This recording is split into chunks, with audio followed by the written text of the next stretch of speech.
আসসালামু আলাইকুম। আজকে আমি মুরগির খামারে জীবাণুনাশক স্প্রে করতে এসে দেখি স্প্রের যে মেশিনটা, ওই মেশিনটা নষ্ট হয়ে গেছে। নষ্ট যেহেতু হয়ে গেছে, এখন আর কিছু করার নাই, নতুন একটা মেশিন বাজার থেকে কিনে আনতে হবে। তো আমি সকাল সকাল বাজারের উদ্দেশ্যে রওনা দিয়ে চলে আসলাম বাজারে। তো বাজার আসার পর ভাইকে জিজ্ঞাসা করলাম, ভাই স্প্রে গুলো আছে কিনা? তো ভাই বলছে 1 নাম্বারটি আছে, মানে যেভাবে বলতেছে মানে পুরো 1 নাম্বার নাকি।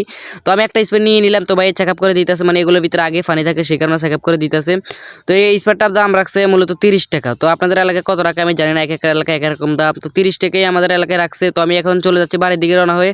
তো বাড়ির দিকে এসে যে মানে পুরাতন স্প্রেটা আছে, ওই স্প্রেটা খুলে মানে আরেকবার পরীক্ষা করে নিতেছে যে ভালো আছে কিনা, দেখি নষ্ট যেহেতু হয়ে গেছে আর ভালো হবে না। তো সুন্দর করে আমি এই স্প্রেটা লাগাই নিতেছি। লাগাই নেওয়ার পরে যে ওই স্প্রের যে নিচের মানে একটা বল্টু থাকে আর কি, আমরা বল্টু বলি, মেশিনের নিচে যে একটা ফিল্টার থাকে সেরকম এটার একটা ফিল্টার আছে। তো আমি পুরাতন মেশিনের ফিল্টারটা খুলে আমি ভালো মেশিনে লাগিয়ে নিলাম। তো লাগিয়ে নেওয়ার পর এখন বোতলের মধ্যে মেশিনটা ঢুকে দেখতেছি পানি উঠে না। এখন তো আমি ভয় পেয়ে গেছি যে এই মেশিনটাও নাকি নষ্ট। এখন আমি আবার বাজারে যাইতে হবে, ফিরে আনতে হবে।